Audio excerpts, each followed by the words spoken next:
Muy buenas tardes a todos, bienvenidos a este webinar de AELEC dedicado hoy a un tema de indudable importancia, que es el proyecto de ley de cambio climático y transición energética, oportunidades para la recuperación económica.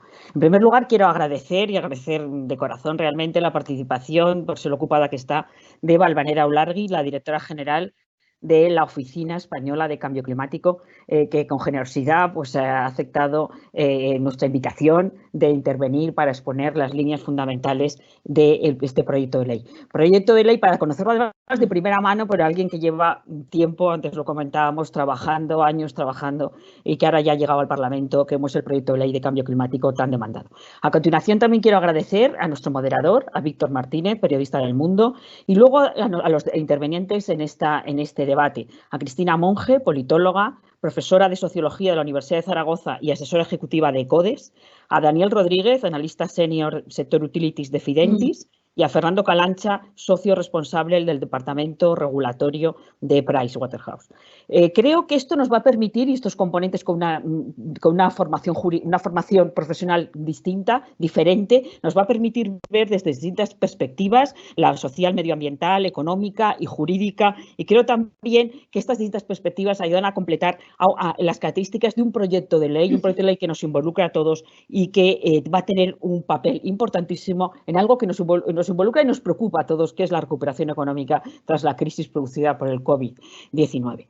Por tanto, bienvenidos, muchas gracias, que nos lo he dicho a todos vosotros, a todos los asistentes, a todos los que os habéis conectado virtualmente y que venís a este cuarto webinar, el tercero que dedicamos a algo que creemos, como decía, que nos preocupa, que es la recuperación económica y el papel que creemos que los objetivos de descarbonización y que el sector eléctrico y la electrificación pueden realizar en esa contribución a esa recuperación económica. El tema es de indudable interés, como decía, afecta a operadores, a ciudadanos, a empresas y de ahí el gran número de inscritos en este webinar.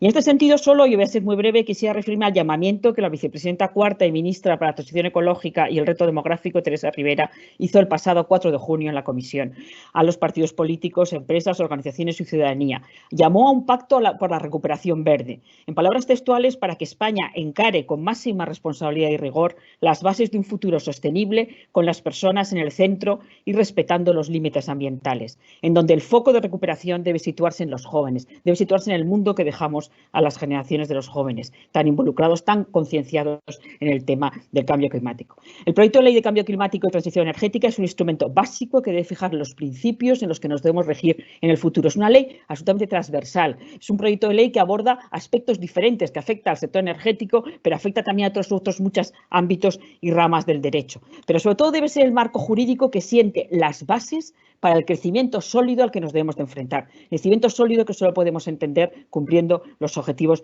de descarbonización. Y de ahí, además, también quiero señalar que el proyecto de ley sitúa como uno de los vectores la electrificación de nuestra sociedad. De ahí la importancia que tiene para AELEC y el que AELEC esté plenamente comprometida con los objetivos de electrificación para una mayor descarbonización. Nada más. Cedo la palabra a Víctor, dando las gracias a todos y especialmente a Valvanera, a la directora general. Cuando quieras, Víctor. Muchas gracias. Buenas tardes a todos. Muchísimas gracias, Marina, y también muchas gracias al equipo de AELEC por darme la oportunidad para moderar este foro que, como tú comentabas, tan interesante por el tema que va a tratar, que es este proyecto de ley de cambio climático y transición energética, que además de tener muchas cosas buenas desde el punto de vista medioambiental e influirnos a todos en muchos aspectos diferentes de nuestra vida, tiene un claro componente económico que es el que vamos a analizar hoy en profundidad, con la ayuda de nuestros ponentes, ¿no? No olvidemos que este proyecto de ley incluye una cifra de inversión o de movilización de inversiones de hasta 200.000 millones de euros, ¿no? Que puede ser una cifra clave para sentar las bases o para impulsar una regeneración económica distinta tras esta enorme crisis del coronavirus que tanto nos ha afectado a todos. Y bueno, pues vamos a empezar con una intervención. Tenemos la suerte de que nos acompañe Valvanera Ulargui, que es la directora general de la Oficina Española de Cambio Climático y que nos va a hacer una presentación más detallada de este proyecto. A Valvanera Ulargui, yo creo que la conocemos todos, pero por si acaso ha desarrollado una vida laboral vinculada prácticamente en su totalidad al cambio climático, tanto en Bruselas como aquí en Madrid, y desde el año 2015 es directora general de esta Oficina Española de Cambio Climático. Valvanera, cuando quieras, y muchísimas gracias por tu presencia. Muchísimas gracias. Muchísimas gracias a ELEC, muchísimas gracias, Víctor.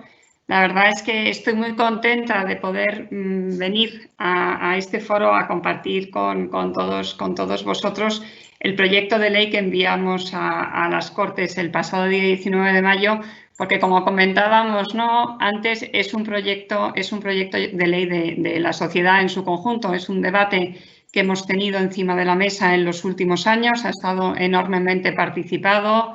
AELEC también ha mandado comentarios y nos hemos reunido, ¿no?, y hemos debatido sobre muchos de los artículos y disposiciones que recogemos ahora mismo en el texto, y hemos tenido la oportunidad de hacerlo, ¿no?, con la mayoría, ¿no?, de los agentes en este país. El proyecto de ley da para una explicación no extensa, pero vamos a intentar ser someros y centrarnos, ¿no?, en los temas que más os pueden interesar. Yo creo que, como bien señalaba Marina, llega en un momento en el que estamos debatiendo qué país queremos para los próximos años, cómo queremos reactivar toda nuestra economía y cómo queremos recuperarla, ¿no?, tras la crisis sanitaria del COVID-19, que sabemos que no es una crisis ajena a la crisis que tenemos sistémica de cambio climático o de pérdida de biodiversidad, son crisis que están relacionadas, así nos lo han hecho saber los científicos, ¿no?, en estas últimas semanas, y a los que tenemos que dar una respuesta común. ¿Esto qué quiere decir? Que para solventar la crisis sanitaria, para solventar la crisis económica derivada de esta crisis sanitaria, no podemos olvidar, ¿no?, la respuesta en el medio y largo plazo para solventar las crisis ambientales, ¿no?, como son las del clima y las de pérdida de biodiversidad. Esto responde claramente al ejercicio que hemos hecho con este proyecto de ley. Orienta, ¿no?, un proceso de recuperación hacia un modelo de prosperidad que tiene que ser estable, que tiene que ser duradero, que tiene que generar empleo y que tiene que ser respetuoso, ¿no?, con nuestros ecosistemas y con los límites del planeta. La herramienta que presentamos, porque lo vemos como una herramienta, ¿no?, en este momento, ¿no?, de debate, como decíamos, de recuperación, se asemeja mucho al ejercicio que han hecho en la Unión Europea, por no decir que prácticamente es idéntico. La Unión Europea ha puesto como respuesta a la salida del COVID-19 su Pacto Verde, que lo denomina además ya no solamente una política ambiental, sino un pacto real de un modelo de desarrollo a implementar, ¿no?, en los próximos años. Es decir, cuando hablamos ya de clima o cuando hablamos de medio ambiente, no estamos dando respuestas solamente, ¿no?, a nuestros ecosistemas, que evidentemente son importantes, y a nuestro cuidado del clima, ¿no?, a nuestro cuidado de la biodiversidad, sino que estamos dando respuesta a una economía, ¿no?, que tiene que estar basada en lo que son los nuevos modelos sustentables y los nuevos modelos de desarrollo en el tiempo. Por lo tanto, proyecto de ley que se posiciona en un punto clave, ¿no?, cuando hablamos de recuperación país, cuando hablamos de la forma de cómo nos podemos recuperar mejor. Nos recuperaremos mejor si somos capaces, ¿no?, de crear, ¿no?, un nuevo modelo de producción y de consumo que respete, evidentemente, ¿no?, los acuerdos de París, que cumpla con los objetivos que nos hemos puesto encima de la mesa y que no deje a nadie atrás, es decir, que genere oportunidades de empleo para todos aquellos sectores y aquellos territorios, ¿no?, que están abocados, ¿no?, a cambiar su proceso industrial. El modelo de cambio de modelo productivo evidentemente conlleva reducciones de emisiones de gases de efecto invernadero, pero lo que se ha analizado en el contexto de este proyecto de ley y en el Plan Nacional Integrado de Energía y Clima que le acompaña, que es la letra pequeña, ¿no?, la sectorialización de esos objetivos que hemos marcado en la ley y la identificación de todas las políticas y medidas, ¿no?, para alcanzarlo, es que es positivo, que el objetivo ambiental nos va a llevar a un crecimiento importante de nuestro PIB, que nos va a llevar a generar nuevos puestos de trabajo y que nos va a llevar a movilizar, como bien decíais anteriormente, ¿no?, más de 200.000 millones de inversión a lo largo, ¿no?, de esta década.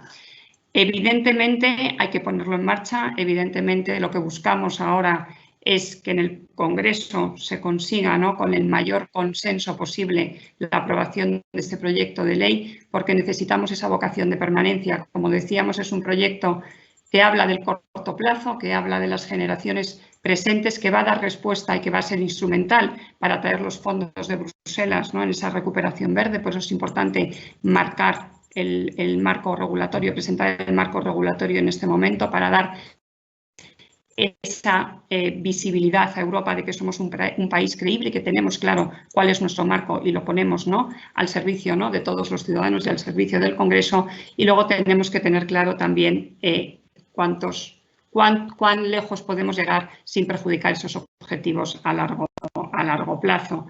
Con lo cual, predictibilidad y certidumbre con objetivos de emisiones de gases de efecto invernadero, que conllevan evidentemente a una gran apuesta, ¿no?, por la penetración de renovables y por la mejora de nuestra eficiencia energética, con objetivos también cuantificados. España buscará ser un país neutro en carbono, neutro en emisiones de CO2 antes del año 2050. Nos adelantamos a París y estamos en línea con los objetivos de la Unión Europea.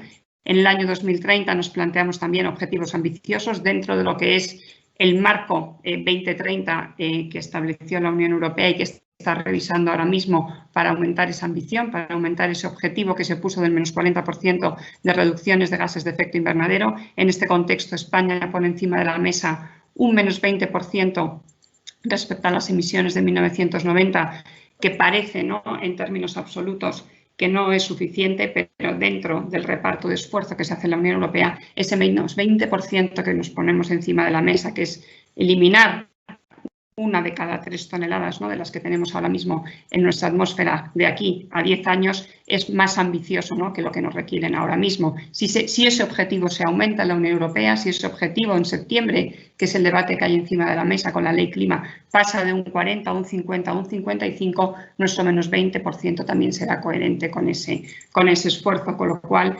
es una señal ambiental que genera una gran cantidad de oportunidades, como decíamos antes, que acompañan, ¿no?, ese estudio económico del PNIEC, con empleo, crecimiento del PIB y mejora de la eficiencia energética, y que plantea cómo podemos, ¿no?, avanzar hacia esa reindustrialización que tiene que ser verde, hacia ese nuevo modelo, ¿no?, de producción y de consumo que ha puesto la Unión Europea en el centro, ¿no?, del proceso de recuperación para los próximos años. Son muchos los elementos de la ley. Me gustaría, de manera rápida, pasar sobre todo por los elementos que están relacionados con las herramientas que ponemos al servicio de esos objetivos ambientales, ¿no?, que hemos congelado con rango de ley por primera vez en España, que además, antes de terminar con el tema de los objetivos, permitimos su revisión, pero siempre al alza, es decir, no se puede rebajar el nivel de ambición de la ley. El principio de regresión está definido, ¿no?, en la ley. Hay un artículo específico que emula, ¿no?, al Acuerdo de París. Establecemos un objetivo ambiental que siempre tiene que revisarse al alza para alcanzar, ¿no?, las mejores reducciones de emisiones en los años que están por venir, y cuando conozcamos, ¿no?, cómo van evolucionando las tecnologías. En las herramientas fundamentales, ¿no?, que se establecen en la ley después de estos objetivos y esta planificación sectorial con PNIEC y PENAC y estrategia a largo plazo que también recogemos, es decir, se institucionalizan los elementos de planificación sectorial para responder a ese objetivo. Hemos establecido pilares importantes que no son exhaustivos, hay muchos más, pero sí que creemos que son las palancas de cambio que nos van a ayudar, ¿no?, a acelerar esa transición ecológica que es necesaria. Uno, evidentemente, son las energías renovables, la eficiencia energética y la movilidad.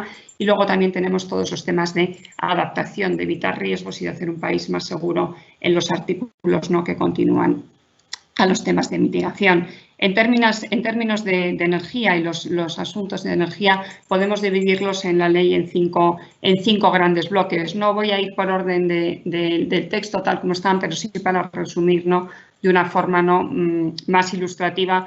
Tenemos primero la habilitación, ¿no?, para crear un nuevo marco de subastas para las renovables. Sabéis que el mecanismo actual, y lo sabéis vosotros mejor que nadie, se basa, ¿no?, en un modelo, ¿no?, que es necesario actualizar en un modelo donde las renovables eran más caras, ¿no?, que lo que son en la actualidad. Hoy en día han llegado ya a unos niveles muy competitivos, ¿no?, y tenemos que amoldar el nuevo mercado, ¿no?, a ese avance que han conseguido estas tecnologías, que además posicionan a España por naturaleza física, ¿no?, en un nivel de liderazgo importante. Somos ricos en sol, somos ricos en viento, ¿no?, y además tenemos gran parte de la cadena de valor, por no decir toda la eólica, y parte importante, ¿no?, de la fotovoltaica. Con lo cual, cuando impulsamos la integración de renovables con estos nuevos mecanismos de subasta, no hablamos de nuevas primas y subvenciones a las renovables, sino de un precio percibido por la energía generada, que en el caso, ¿no?, de las principales tecnologías, como decíamos, supondrán, ¿no?, un ahorro para el consumidor,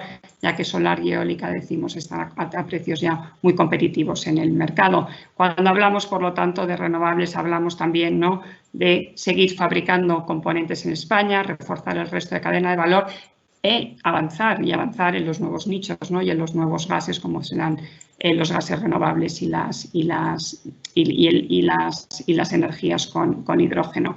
En segundo lugar, es importante las nuevas figuras que se recogen, ¿no?, en la normativa del sector eléctrico, figuras que eran necesarias, que estaban también apuntadas, ¿no?, en algunas de las directivas, y otras que nos ayudan también al nuevo modelo de generación, ¿no?, que queremos implementar, donde el consumidor, ¿no?, también juega un papel importante. Así tenemos definida la figura del almacenamiento, que es imprescindible para integrar, ¿no?, el nivel de renovables que queremos integrar y que nos hemos puesto como objetivo. Recordar que hemos lanzado la consulta pública para la elaboración de la Estrategia Nacional de Almacenamiento, para todos los comentarios que se quieran recibir. El agregador de la demanda independiente también se ha recogido y es una figura que viene de la Directiva de Mercado Interior, la hemos recogido también en esta ley. Otra figura importante que se habilita es la hibridación de tecnologías renovables. Por ejemplo, ¿no?, en un parque eólico, ¿no?, que ya existe, se puede instalar también, ¿no?, generación fotovoltaica compartiendo conexión o hibridación con la misma tecnología. El caso es intentar aprovechar, ¿no?, esas conexiones existentes y la hibridación, además, que acelere, ¿no?, el proceso que tenemos de renovables encima de la mesa. Tercer lugar y tercer pilar, es importante también ampliar la vigencia del Fondo de Eficiencia Energética, el Fondo Nacional de Eficiencia Energética, que finalizaba, ¿no?, en este año. Es un fondo que, como también sabéis, ha permitido movilizar más de 1.000 millones en ayudas públicas en los últimos 5 años y que tiene una importante trascendencia y está llamado a jugar un papel clave, ¿no?, en políticas de eficiencia energética en la industria y en políticas de rehabilitación energética, si queremos cumplir con los objetivos que nos hemos marcado en el PNIEC. Cuarto lugar, y relacionado también con la electrificación, es la nueva movilidad sostenible y limpia, ¿no?, que se quiere poner encima de la mesa también como un debate público, ¿no?, en el que tenemos que participar todos. Es importante entender que movilidad sostenible es el futuro, que movilidad sostenible responde a las nuevas demandas, no solamente de los consumidores, ¿no?, y de los jóvenes que están cambiando, ¿no?, sus indicadores, ¿no?, de satisfacción, sus indicadores de necesidades respecto a la movilidad, sino también respecto a los mercados extranjeros, ¿no?, que reciben también la producción nacional de vehículos. Este 65% de los mercados a los que exportamos, ¿no?, ya tienen medidas ambiciosas en términos de calidad del aire y medidas ambiciosas, ¿no?, también en términos de reducción de emisiones de gases de efecto invernadero.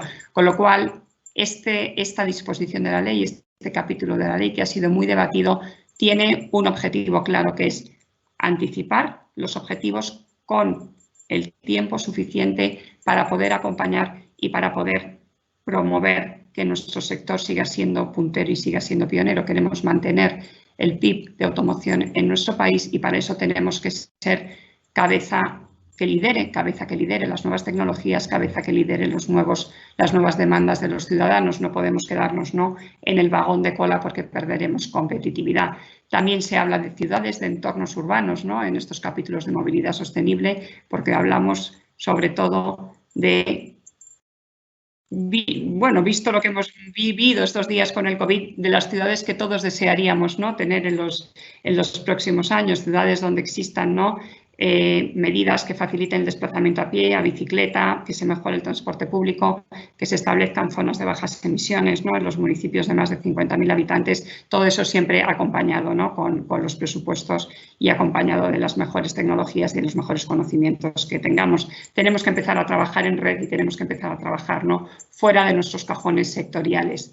También establecemos en términos en los capítulos de movilidad la necesidad del despliegue de infraestructuras de recarga. En las encuestas es una de las grandes barreras, ¿no?, que siempre se ponen encima de la mesa. Es necesario no solamente en las estaciones de servicio, sino también intentar acomodar, ¿no?, las expectativas que queremos, ¿no?, de vehículos limpios, de vehículos de bajas emisiones con sus nuevos puntos de recarga, ¿no?, en ciudades y también en edificación, siempre y cuando, evidentemente, o siempre, mejor dicho, siguiendo el código técnico de edificación. También tenemos medidas importantes en transporte aéreo, obligación, ¿no?, de biocombustibles, actuaciones en puertos ligadas a reducir las emisiones de los buques cuando están amarrados en los puertos, ¿no?, es decir, una mayor integración del puerto, ¿no?, con las redes de transporte y una mayor integración con las redes eléctricas y con las redes ferroviarias. Como decimos, todos son palancas que se apuntan, de las que no podemos perder la vista para conseguir esa descarbonización de una manera, ¿no?, paulatina, pero sin perder, como digo, el punto final, que es al que todos, ¿no?, nos hemos comprometido. El quinto lugar en relación a las energías es el tema de fomento de gases renovables. Ya he apuntado algo al principio: biogás, biometano, además de ayudar, ¿no?, a una descarbonización, tienen implicaciones en economía circular, en la mejora de la gestión de residuos agrícolas orgánicos y también, ¿no?, generan empleo rural, ¿no?, vertebran el territorio y son ámbitos, ¿no?, los que tenemos que trabajar en los próximos años. El hidrógeno también va a ser clave, es clave para la descarbonización de la industria. Estamos viendo cómo la plataforma del hidrógeno está cogiendo mucho peso en la Unión Europea y España se está posicionando, ¿no?, en este sentido, y creemos que tenemos, con el gran potencial de renovables, ¿no?, podremos ser uno de los grandes generadores de hidrógeno renovable en los próximos años y podremos exportar, ¿no?, a los países del norte, que se convertirán probablemente también en importadores, ¿no?, de este tipo de energías. En cuanto a los temas, ¿no?, de adaptación, por pasar un poco el bloque y porque me estoy yendo mucho de tiempo, sí que quería resaltar que es el otro gran pilar de la ley. No solamente se habla de mitigación, de las palancas claves en mitigación, sino que si queremos realmente ser un país que responda a los retos del cambio climático, tenemos que ser capaces de anticipar, como bien nos ha enseñado esta crisis, de anticipar los impactos y de anticipar los riesgos. Esto se manifiesta en todas las políticas sectoriales, tenemos que integrarlos en la política de urbanismo, tenemos que integrar la política agrícola, la política también de agua y de costas, para ser capaces, como decimos, de reducir esos envites que están ya en nuestro territorio y, sobre todo, de darles un valor importante añadido, dar un valor a esas políticas de adaptación económico y dar un valor a las políticas de conservación de los bosques y de sumideros será clave, ¿no?, para conseguir que la generación de nueva economía, ¿no?, vaya en esa dirección. Importantes los indicadores, importantes los informes de riesgos que nos vamos a poner como obligatorio en el Plan Nacional de Adaptación para hacer ese seguimiento de esas políticas que serán claves, como digo, no solamente para prevenir riesgos, sino también para generar nuevos hechos de mercado y nuevos puestos de trabajo. Hemos reforzado la gobernanza, mantenemos la gobernanza que teníamos, Consejo Nacional del Clima y los organismos con los que trabajamos normalmente, pero emulamos, ¿no?, lo que han hecho otros países, con un comité de expertos de cambio climático y transición energética que sea responsable de evaluar, de hacer recomendaciones a las políticas que vayamos poniendo en marcha y de llevar el debate todos los años al Parlamento. Esto es muy importante, como igual que decíamos que la sociedad había avanzado con la ley y que habíamos conseguido, ¿no?, un nivel de concienciación y de exigencia, ¿no?, a los poderes políticos muy importante, que nos ha hecho que esta ley sea mejor. También un comité independiente nos ayudará a mejorar todas esas políticas. Termina el círculo concéntrico de herramientas políticas más transversales, como son las de educación, como son las de información y las de participación pública, que también hemos recogido, ¿no?, en este anteproyecto de ley. Me voy a quedar aquí. Recordar que es un proyecto enormemente participado, que queremos que sea un proyecto que alcance el mayor consenso posible en el Congreso, para que España pueda tener una ley de cambio climático, ¿no?, lo antes posible, que será bueno para todos y que será bueno sobre todo en este momento que estamos, ¿no?, repensando cómo queremos recuperarnos para atraer también los fondos de la Unión Europea y para que nuestros sectores y nuestra financiación, que eso no hemos hablado, el plan de finanzas sostenibles, los sectores financieros y los sectores económicos, cómo tienen que integrar no solamente riesgos, sino también ser proactivos, ¿no?, en la generación de nuevos modelos verdes que nos van a traer, ¿no?, prosperidad y que nos van a generar nuevos puestos de trabajo. Muchísimas gracias.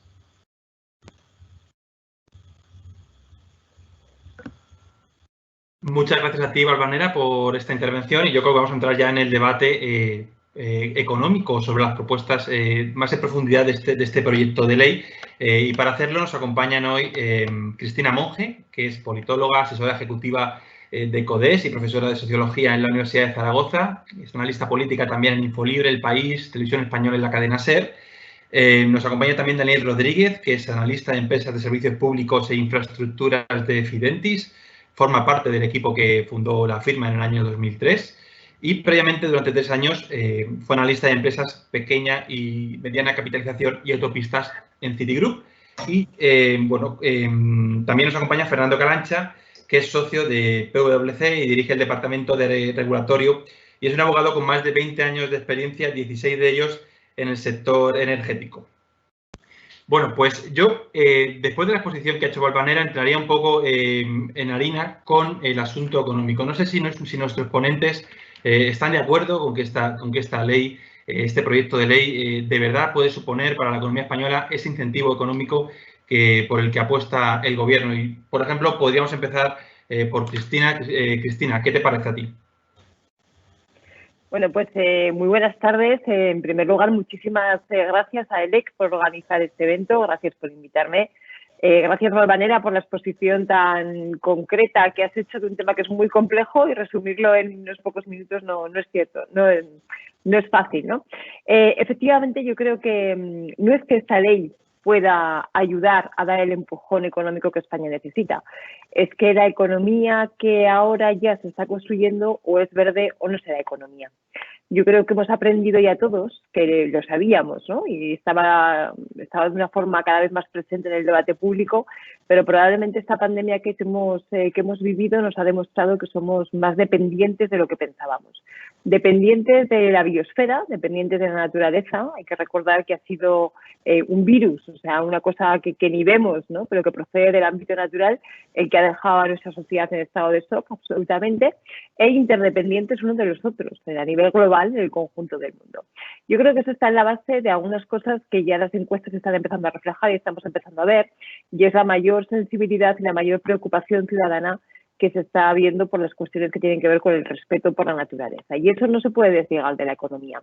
Esa lección que ya los griegos nos daban de que economía y ecología tienen la misma raíz, ese ecos, ¿no?, que es la casa común, y que a veces hemos podido olvidar, en estos momentos yo creo que toma más actualidad que nunca y que está claro. Por lo tanto, yo creo que a día de hoy ya es imposible pensar en la economía del futuro, en la economía que ya estamos construyendo, sin esa vertiente ambiental.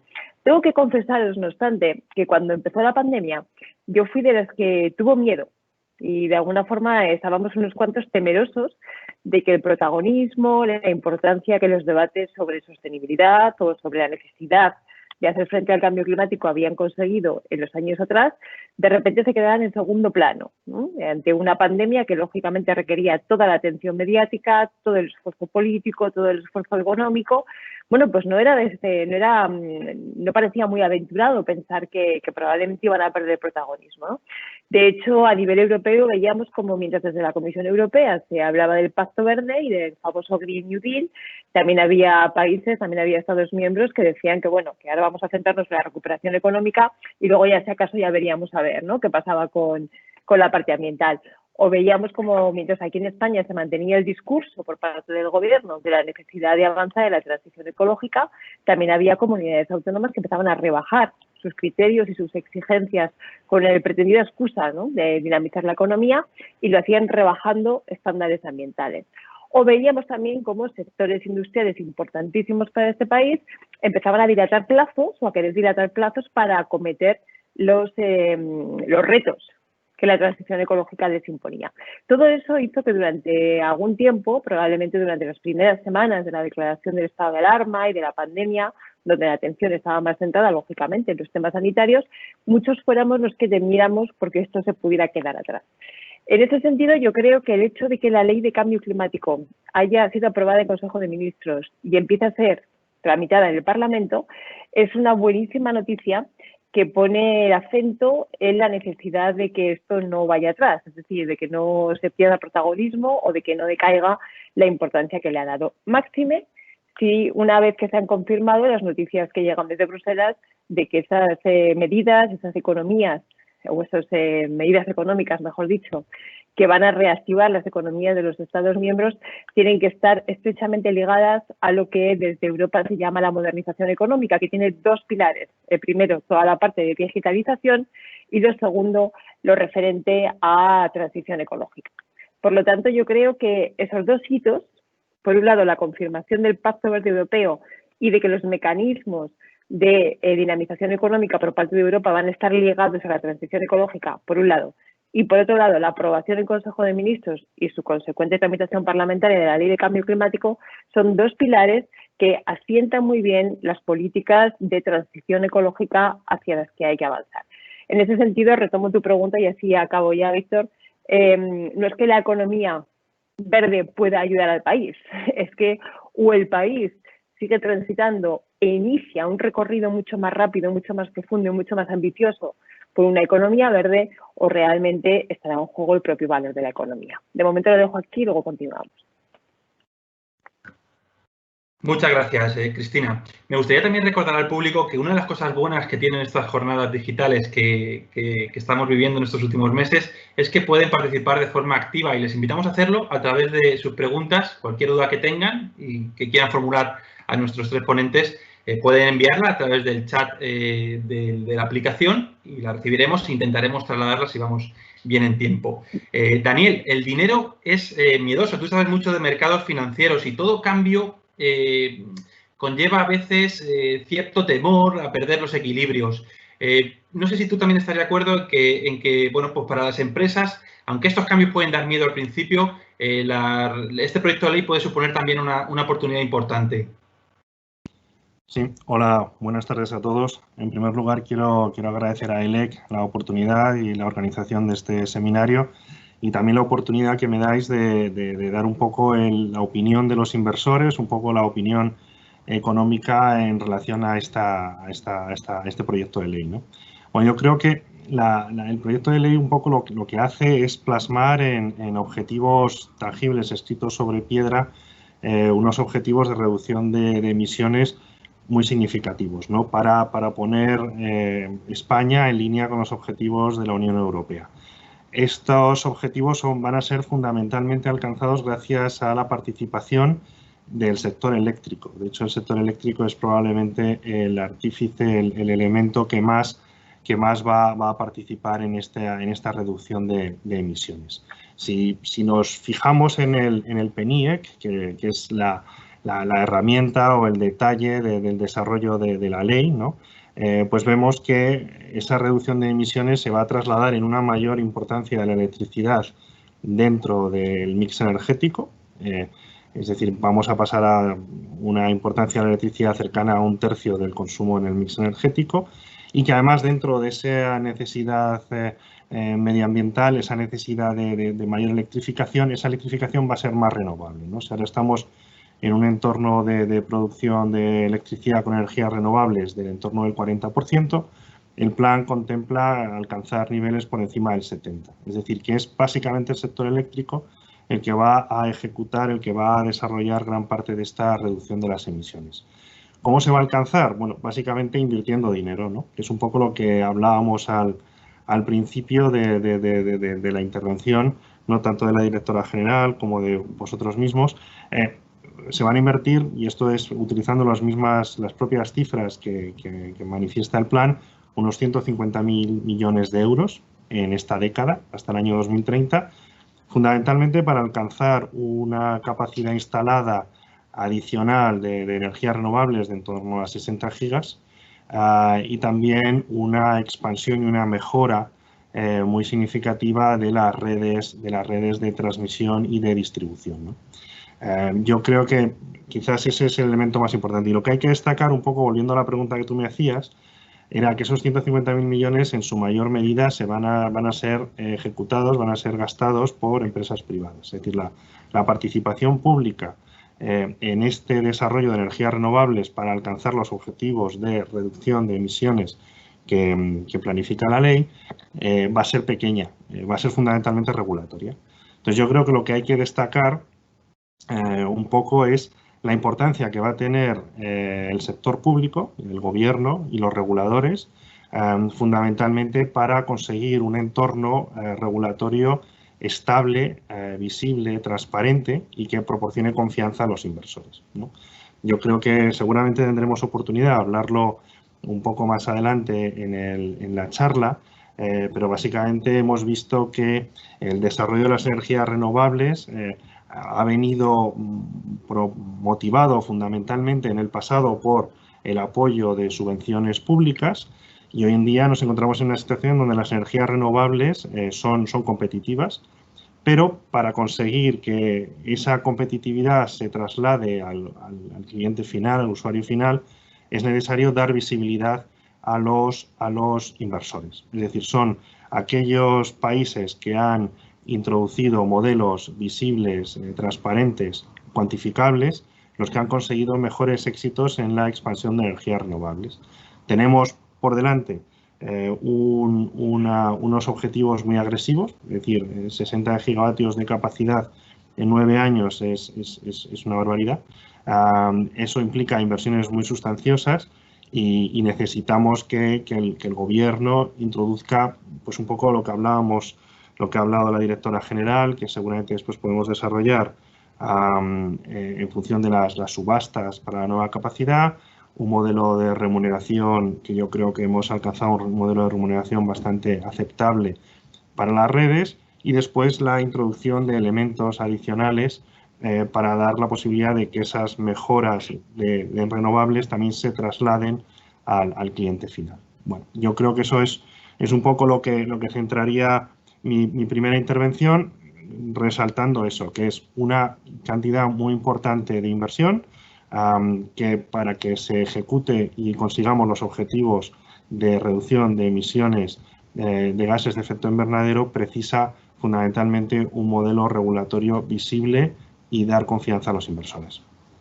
Gracias. Muchísimas gracias, Daniel. Fernando, tú llevas, si no me equivoco, 16 años dedicado a asuntos regulatorios, en concreto al sector energético. La redacción y presentación de este proyecto de ley, ¿te parece más de lo mismo o te parece que realmente sí que supone un cambio importante para el funcionamiento pues del país, en concreto del sector energético? Muchas gracias, Víctor.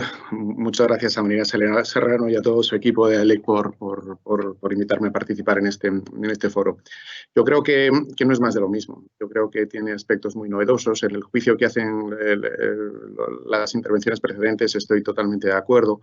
A mí me gustaría destacar en esta línea 4 aspectos que veo importantes y luego los desarrollo brevemente. En primer lugar, es una norma programática, pero además de ser una norma programática, es una norma que tiene mandatos jurídicos muy importantes y de aplicación inmediata cuando se apruebe la ley. Es una norma integral porque abarca todos los sectores, pero no por ello deja de poner foco en la electrificación. El proyecto de ley está muy bien, pero lo importante será el desarrollo por futuras leyes, no solo a corto plazo, las que puedan aprobarse en el futuro, los reglamentos, y además lo importante es también que, evidentemente, que se apruebe. Y en último lugar, me gustaría hacer una referencia crítica a una de las grandes ausentes dentro del proyecto. Por el primer juicio de valor que hacía.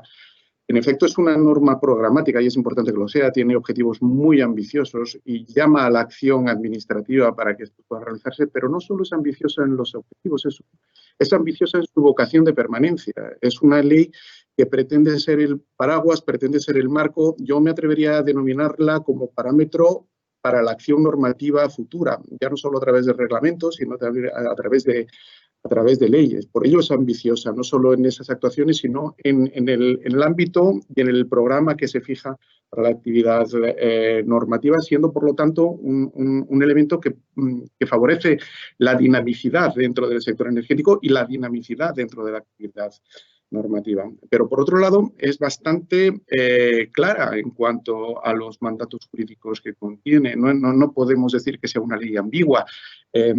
Pone barreras a aquellas actividades y además lo hace muy claramente que considera que no se deben realizar y, sin embargo, facilita, fomenta todas aquellas que considera que son interesantes respecto a la transición energética. Y ambos elementos, es decir, el hecho que sea una norma con vocación de permanencia y que sea paraguas de mucha actuación normativa que tendrá que venir ahora, pero también en el futuro, creo que añade elementos, y no son palabras mías, son palabras del cuarto párrafo de la exposición de motivos: predictibilidad, confianza en el inversor, habla de modernización de la economía, estabilidad, etcétera. Y estos elementos, evidentemente, desde un punto de vista jurídico, son muy importantes. En segundo lugar, destacaba que era una norma integral, porque no solo se fija en el sector energético, lo ha destacado perfectamente la directora general, es decir, ya basta ver el título, las rúbricas de los artículos o de los propios títulos, los 7 títulos de la ley, abarca a todos los sectores y pone deberes a todos, pero sin embargo sigue poniendo foco especial, y lo ha destacado la Marina Serrano al inicio, en la electrificación como un medio para la realización de los objetivos de la recuperación de la economía. Y la electrificación se facilita a través de la hibridación, se facilita a través de los puntos de recarga, todos los elementos que a través de la ley se regulan y se posibilitan. Hay un tercer elemento que yo creo que es muy importante, que la ley no es autosuficiente y además intencionadamente no es autosuficiente. Prevé un futuro desarrollo y ya lo destacaba anteriormente, no solo a través de los reglamentos que tienen que dictarse, sino a través de las leyes que tendrán que implementarse. Esto cambia mucho de año a año. Yo creo que es una virtud no haber tomado absolutamente todas las decisiones, desde luego con programa para saber a dónde vamos, ¿no? Pero se tienen que tomar muchas decisiones normativas y la regulación a corto, a medio y a largo plazo creo que va a ser muy importante en el ámbito del sector energético, y también tenemos que ser conscientes que de ese desarrollo normativo depende la efectividad y todas las expectativas favorables que está generando la ley. Y evidentemente, y también lo ha destacado la directora general, sería deseable que si queremos tener un elemento con una vocación normativa tan permanente, logre los consensos en la tramitación parlamentaria. Y por último, ya dejo paso a las intervenciones, intentando hacer una crítica constructiva, creo que la gran ausente de la ley es la tributación. Era una ocasión fantástica para haber tomado este aspecto que es tan importante, porque la tributación, que actualmente es absolutamente deslavazada, finalmente es la que te conduce a realizar una actividad o la otra, no solo aquellas señales que te da la ley. Y no hacerlo entraña riesgos, ¿no? Tenemos actualmente una ley ya aprobada por el Parlamento catalán que regula una nueva tributación ambiental que, francamente, yo entiendo que no es ambiental, no busca esos elementos de fomento de la transición energética, y una proliferación de la normativa de la comunidad autónoma puede ser peligrosa y cierra, desde luego, espacios a la regulación estatal en este. Yo creo que para empezar, y luego seguimos con el debate. Muchas gracias, Fernando. Bueno, vamos a empezar a recoger preguntas del público. La primera que nos llega va dirigida a Cristina, y sería si, Cristina, ¿tú crees que que se puede reunir un amplio consenso social en torno a este proyecto de ley? Y si ese consenso social se podría transmitir de alguna forma al Congreso de los Diputados, donde parece que varios grupos, o casi la totalidad de los grupos parlamentarios, han pedido una ley de este tipo. Bueno, yo creo que muchísimas gracias por la pregunta, porque es la pregunta del millón, si me permitís la expresión coloquial, ¿no? Efectivamente, fijaros que esta ley nace después de diferentes reivindicaciones y después de diferentes demandas desde ámbitos sociales muy distintos. desde el ámbito, por ejemplo, de la ciencia. Existe un clamor en el ámbito, en todo el mundo científico ya, sobre que hay que regular este tipo de cuestiones y que hay que dar pasos al frente. Desde el ámbito económico, que yo creo que ha entendido muy bien que la economía verde, como decíamos al principio, que la economía del futuro o es verde o no será, como comentábamos en la anterior ronda. Desde ámbitos también de administraciones locales, que están viendo la necesidad, por ejemplo, en las ciudades, de hacer ciudades más sostenibles, de hacer ciudades más resilientes, en ese sentido, desde muchos ámbitos. Viene recogiendo eso, ¿no? Y ahora entra en tramitación parlamentaria. Bueno, en estos momentos se está desarrollando una sesión en el Congreso de los Diputados, en la cual se está debatiendo el ingreso mínimo vital. No me he vuelto loca, pero las noticias que se van llegando, a falta de confirmarse, es que se va a aprobar ese ingreso mínimo vital sin ningún voto en contra. Y lo digo como antecedente, porque efectivamente yo creo que cuando se trata de cuestiones tan esenciales, ¿no?, como es garantizar la supervivencia del conjunto de la sociedad en este sentido, es importantísimo que esos consensos se puedan dar. Y yo creo que esta ley tiene por lo menos los primeros pasos dados para que pueda efectivamente recoger todo ese consenso por parte de las diferentes fuerzas del arco parlamentario. ¿Para eso qué haría falta? Pues yo creo que varias cosas. En primer lugar, que la tramitación parlamentaria sea una tramitación llena de enmiendas, de debates, donde se discuta, donde se negocie, donde se transaccione, es decir, lo que es una tramitación parlamentaria de una ley importante como esta. Segundo, igual soy un poco osada al decir esto, pero yo creo que la tramitación parlamentaria tiene que exceder de los muros del Parlamento, es decir, tiene que ir más allá. Y de la misma manera que esta ley, decimos, llega empujada, ¿no?, por una enorme propuesta, olas, etcétera, de gente, de saberes, de conocimiento de sectores sociales que venían clamándola, también a lo largo de estos meses de debate que nos quedan, ese debate debería sustanciarse, por supuesto, dentro del Parlamento, pero también fuera, puesto que es una ley que nos va a cambiar la vida, porque va a cambiar la forma que tenemos de relacionarnos con el planeta y, en ese sentido, nuestra economía, nuestra sociedad, nuestra forma de hacer. Entonces, yo diría, si hay consenso político, creo que es posible, creo que va a hacer falta mucha cintura negociadora, creo que va a hacer falta mucha transacción, pero eso no puede quedarse solamente en el ámbito parlamentario. Creo que tiene que salir de ahí. Y aprovecho también para hacer una mención acerca de una de las cuestiones. Decía Fernando Carancho hace un momento, qué pena que la parte de tributación se ha quedado fuera. Efectivamente, eso es una pena. Pero yo añadiría otra cuestión. Qué pena que todo lo que tiene que ver con la gobernanza esté enunciado en dos artículos que son muy importantes, pero que yo creo que deberían ser más ambiciosos y más innovadores. Se hace referencia a ellos en torno a la creación de la constitución del comité de expertos, que se nombra, pero tampoco se desarrolla más. Entonces, creo que es importante que a lo largo de la tramitación parlamentaria se pueda ahondar acerca de cuál es el papel que tiene ese comité de expertos. Y luego todo lo referente al ámbito de la participación ciudadana.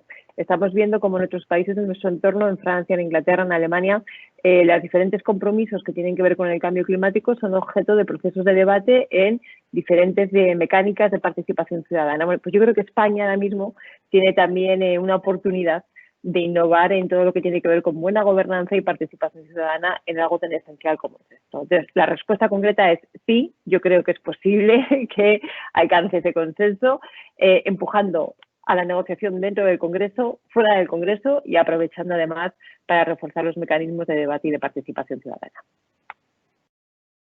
Pues muchísimas gracias, Cristina. También gracias a Danilo, que era quien nos formulaba esa pregunta. La siguiente va dirigida a Daniel y viene de José Martín, que nos pregunta: ¿cómo se puede garantizar que el know-how de la nueva tecnología a implantar quede erradicado en España y no nos convirtamos únicamente en consumidores y en financiadores de tecnologías foráneas? Es una pregunta muy interesante porque recientemente la industria automóvil, que como todos sabemos está ahora mismo en crisis, acabamos de vivir el episodio de Nissan, advertía, ¿no?, de que tengamos cuidado porque financiar únicamente el vehículo eléctrico puede hacer que estemos financiando a los productores que en su mayor parte están en Asia. ¿Tú cómo lo ves, Daniel?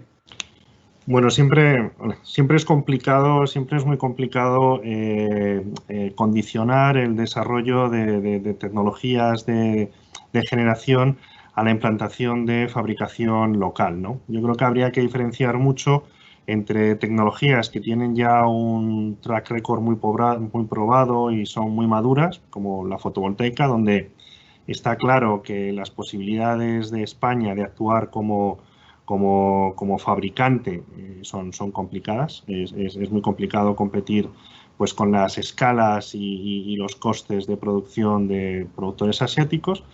Hay otras tecnologías que son maduras, pero que tienen un componente técnico más complejo, como puede ser la eólica, donde sí que claramente se ha conseguido crear una industria local y seguramente esa industria local se puede favorecer vía algún tipo de ayuda dentro de las subastas. Hay que tener en cuenta que esto siempre tiene que ser dentro de lo que permite las legislaciones europeas, es decir, que al final todos aquí estaríamos hablando de tecnología y de productores a nivel de la Unión Europea, no solamente de España. Y después lo que sí que hay es tecnologías novedosas, como puede ser el hidrógeno renovable, otros gases, otros biogases, etcétera, donde seguramente sí que habrá la necesidad de un apoyo institucional, y vía ese apoyo institucional se puede desarrollar una industria. O sea, lo que no hay que olvidar es que España, gracias a los apoyos que se hizo a la industria eólica hace 20 años prácticamente, se convirtió en una de las principales motores, tanto en el nivel industrial e ingenieril, como a nivel de desarrollo de grandes empresas renovables. Iberdrola es un buen caso, ¿no? Es decir, yo creo que siempre es complicado este tipo de políticas. Yo creo que al final el elemento más positivo que va a tener la economía española por la inversión en renovables debería ser reducir el coste de la tecnología, reducir el coste de la electricidad para el usuario final. Y eso va a beneficiar a nivel económico todas las industrias. Lo estamos viendo ahora mismo, por ejemplo, con el tema de los productores de aluminio en el norte de España, que una de las razones por las que están cerrando la factoría es por el coste de la electricidad. Vemos que ahora mismo el coste marginal de producir con energías renovables es muy bajo, es mucho más bajo del coste del mercado mayorista ahora mismo, con lo que la introducción de renovables debería implicar abaratamiento del coste para el usuario final. Gracias. Gracias, Daniel. Fernando, no te vas a librar de las preguntas de nuestro público. En este caso va dirigida a ti y la formula Enrique. ¿Cómo se va a coordinar esta ley estatal de cambio climático con las leyes que se están aprobando ya en las autonomías? En este caso nos menciona los casos de Andalucía y Baleares. Bueno, las comunidades autónomas tienen importantes competencias en materia ambiental e indudablemente tienen competencias en el desarrollo de las bases de la regulación energética, también en el ámbito del sector energético, ¿no? Indudablemente tienen esa capacidad. Ahora, la perspectiva que no podemos perder es que la propia Constitución, en la regla 13ª del 149.1, atribuye al Estado la planificación de la actividad económica general. Y yo creo que en este punto el proyecto de ley viene a ejercer precisamente eso. No es una norma estrictamente sectorial, yo creo que todos lo hemos destacado, es una norma crucial dentro de la economía y forma parte de la competencia esencial del Estado de dirigir la política económica, la política y no solo energética, ¿no? Evidentemente el ejercicio de las competencias por las comunidades autónomas debería coordinarse con esa voluntad, porque además yo creo que el paraguas que pretende dar el proyecto de ley no solo es un paraguas para la propia normativa del Estado que pueda dictar, sino también para la de las comunidades autónomas. Y la seguridad jurídica, la estabilidad y la predictibilidad exigiría también que todos vayamos a uno, también las comunidades autónomas. Y no solo en política de tributación ambiental, que era lo que yo he destacado sino evidentemente en lo que se pregunta que tiene que ver con aspectos relacionados con la regulación ambiental. Muchas gracias, Fernando. Tenemos que despedir a Cristina, que tiene otro compromiso de agenda y nos va a tener que dejar ya. Muchísimas gracias por su participación, pero a nosotros todavía nos quedan 4 minutitos de preguntas. Yo os quería preguntar a vosotros dos, a Daniel y a Fernando, ¿cuál de los artículos que se encuentran en la ley, no olvidemos que es una ley amplia, son 49 páginas, 36 artículos, 13 disposiciones finales que modifican la antigua legislación, ¿cuál, digamos, entre comillas, sería vuestro artículo preferido o más importante? Bueno, pues si quieres empiezo yo. Yo me iría a las disposiciones finales, ¿no? En las disposiciones finales hay 3 herramientas que, bueno, yo creo que la directora general las ha mencionado, que yo creo que son muy interesantes para el desarrollo de un mercado eléctrico sano y para lograr que los inversores financieros terminen poniendo dinero en el sector, ¿no? Son las disposiciones finales pues que generan, vamos, que crean la figura del agregador de demanda, ¿no?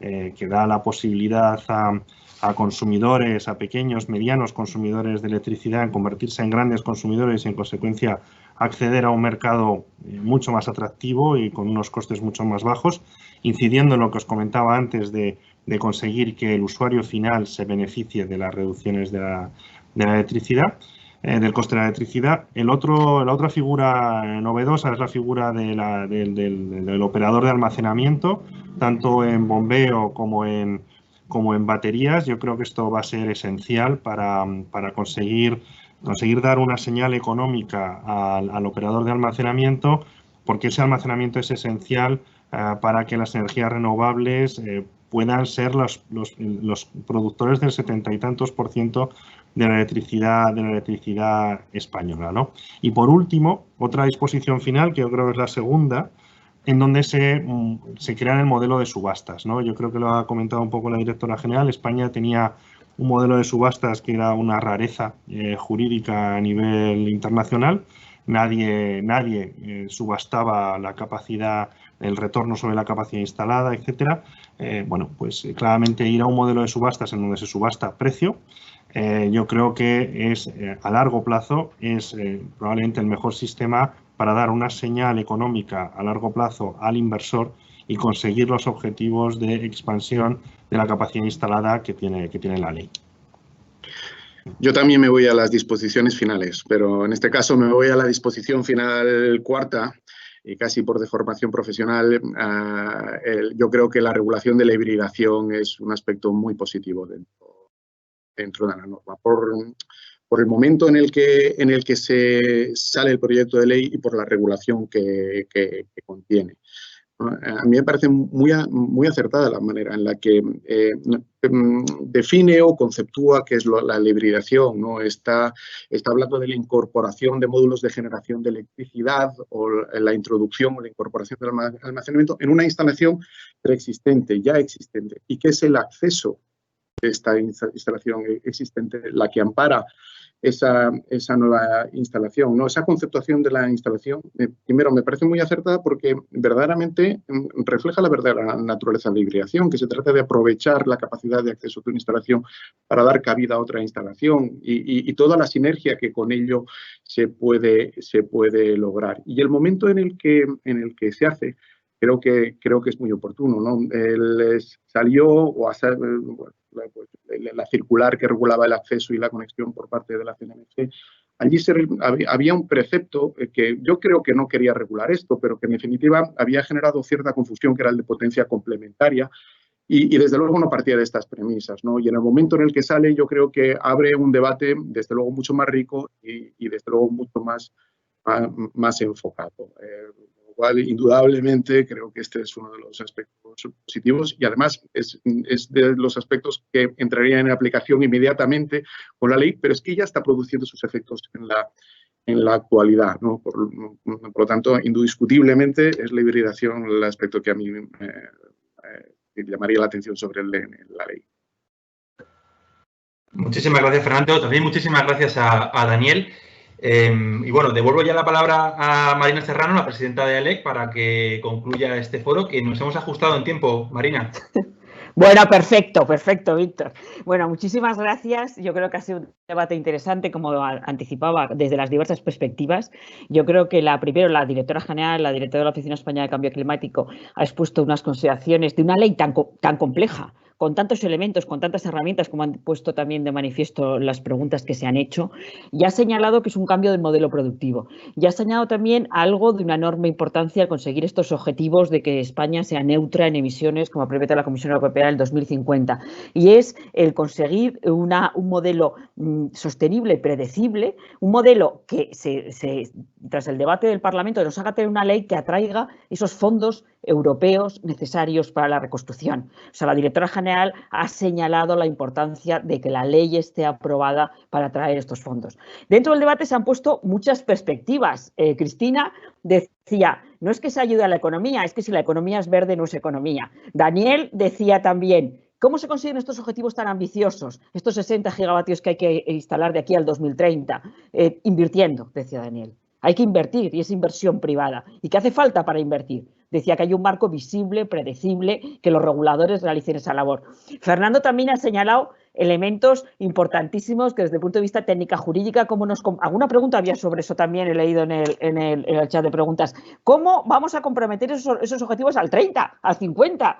¿Cuáles las herramientas jurídicas? Y yo creo que ahí se va a producir un interesantísimo debate de futuro. ¿Cuáles son las herramientas jurídicas para ello? Fernando decía, estamos ante una ley programática que va a hacer paraguas de otras leyes y también, por supuesto, de leyes de comunidades autónomas. Y señalaba tanto Fernando como Cristina, echaban en falta algo que creemos también desde la ley que es importante, que es la fiscalidad. La fiscalidad tiene que inducir aquellas actividades que realmente son más sostenibles y son menos emisoras. Todo ello necesitamos la ley, se inicia ahora una tramitación parlamentaria que va a dar lugar a un debate amplio, pero sobre todo necesitamos consenso, se ha dicho. Si estamos ante una ley de largo plazo, tiene que haber consenso y el mayor consenso. Existe consenso en la sociedad, se ha dicho que haya consenso también en la tramitación parlamentaria. Muchas gracias a todos. Anunciaros que el siguiente webinar va a ser el día 24, dentro de 15 días, de la misma hora, de 4 a 5, como hacemos en AELEC, y lo vamos a dedicar también al proyecto de ley de cambio climático, pero aquí desde una perspectiva jurídica, viendo los diversos análisis, los diversos aspectos que plantea una ley tan transversal, tan compleja y tan importante para el futuro y tan importante también para el momento de reconstrucción económica, de recuperación económica que vivimos y que tenemos que estar en sintonía con el Plan Europeo de Recuperación Económica. Muchas gracias a todos. Muchas gracias, Víctor. Perfecto la moderación, te has ajustado a tiempo. Muchas gracias, Cristina, Daniel y Fernando. Ya hasta dentro de 15 días en el siguiente webinar. Muchas gracias a todos. Buenas tardes.